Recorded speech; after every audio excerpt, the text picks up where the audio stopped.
Polka, Da. polka, dot. We made a list of 8 things that we cannot stand or hate. Here is our list. 1.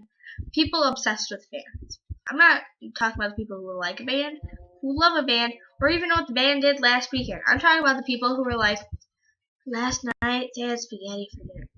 What is wrong with you? That's creepy. You're gonna sit there and like just stalk everything that the band does.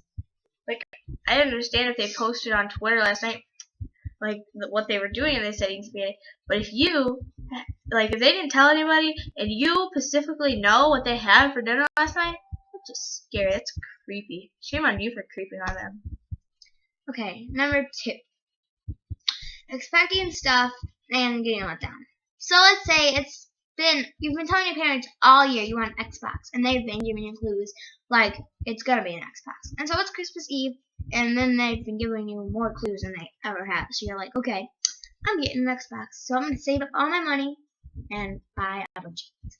So you're tearing through that paper the next morning, and you open the box. You're like, I'm so excited. And you open it, and you're like, that is not an Xbox, Mother. That is called socks. Worst present ever.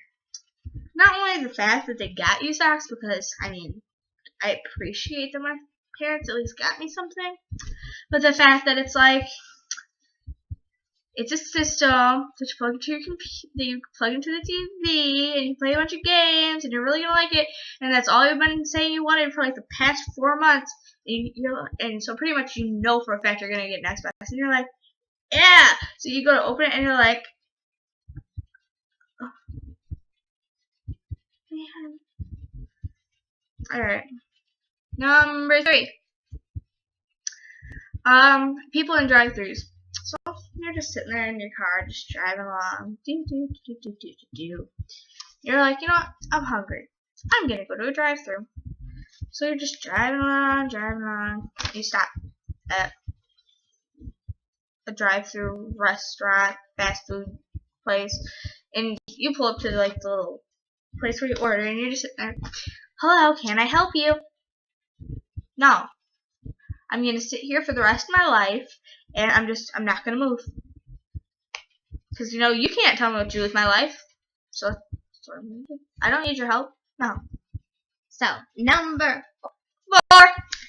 people who get easily offended. So let's say you're talking to your best friend and you've just went over their house that weekend. You're like, you have a lot of cats. How could you say I have a lot of cats? And you're just like, I'm sorry, they're just so cute. I just have to tell you. No. This is not okay. And look, now she thinks that I called her a cat lady. No. Just no. Look, what happens when you try to be funny and nice? Number 5. Not just the people who get, like, angry. The people who get mad and then they hold a grudge. You can hold grudges for a few days, a week, 2 weeks tops, I guess. But I'm talking about people who, like the kid that you hated in 1st grade, and you try and talk to him and like, no, you hate me. No, I hated you in 1st grade when you were snotty. That has nothing to do with you now. Just jeez. So the next one, books that pick up on like the last few pages. So you're reading a book, and it's called like Princess Spaghetti and Dragon. So you're like so excited. You're like, oh my gosh, this sounds so good. I love spaghetti, I love princesses, and I love dragons. It's gonna be awesome. So you're reading it. You're starting to get kind of mad at it because you're on page 100 and it hasn't even. It's just talking about Princess Spaghetti's life and how she was born and like what happened after that. So you're just reading. All of a sudden, you're on page like 202 out of 260. All of a sudden, a dragon comes in while Princess Spaghetti's being born and captures her. I'm like, seriously, you just spent like 200 pages talking about her birth, and now you start picking up on page 2 102. Not only do I hate reading, but when I am forced to read at school, I hate when books do that.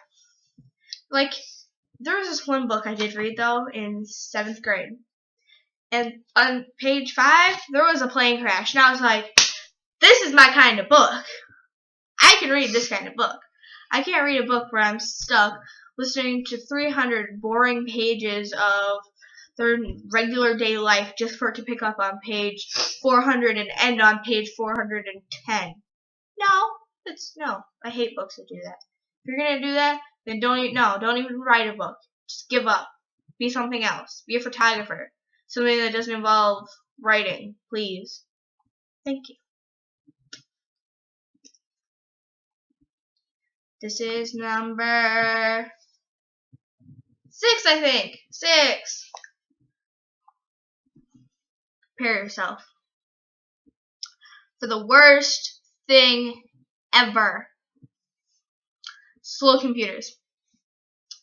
And not just the ones that are slow, but the ones that you're sitting there and you're like, man, I got a project to do. So you're sitting there, you're typing away, and you're like, man, I got this. I'm going to get an A on this project. You have to type 10 pages, and you're on page 8. And, I mean, you're going great, and you got it all planned out, and you're positive you're getting an A on this. But then it freezes.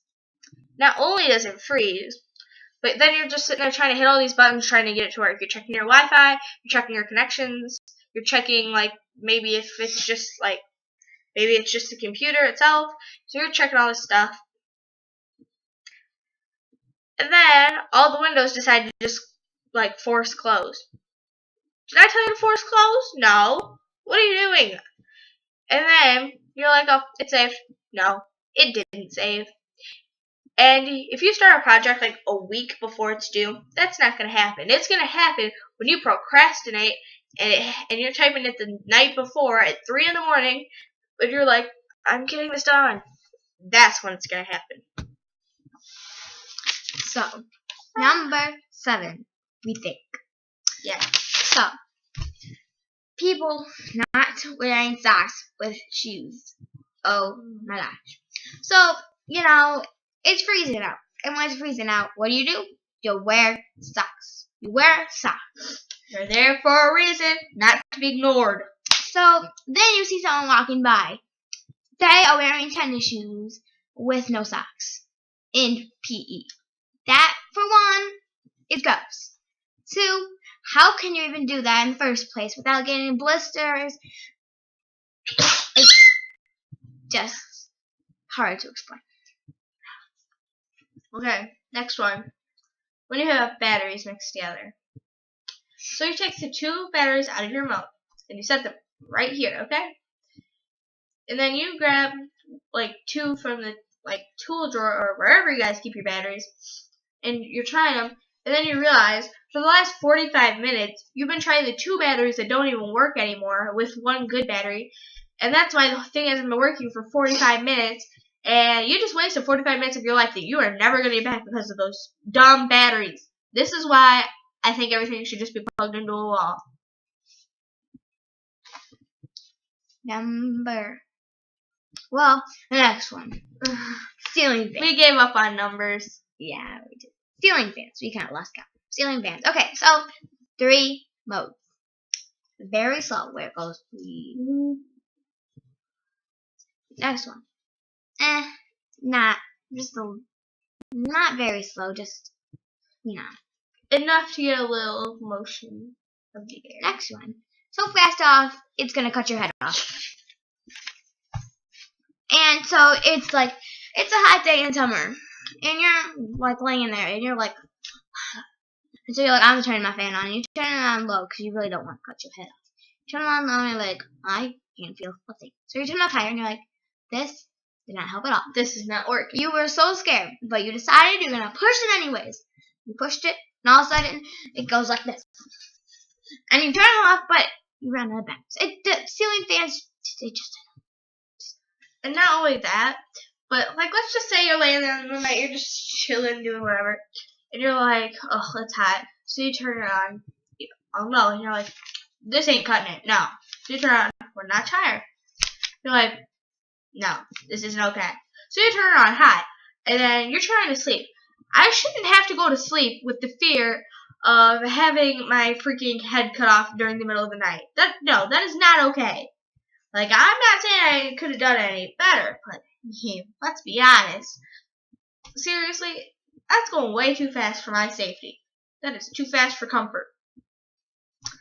So this has been a list of things we dislike. And hey, polka dot, woo. Bye.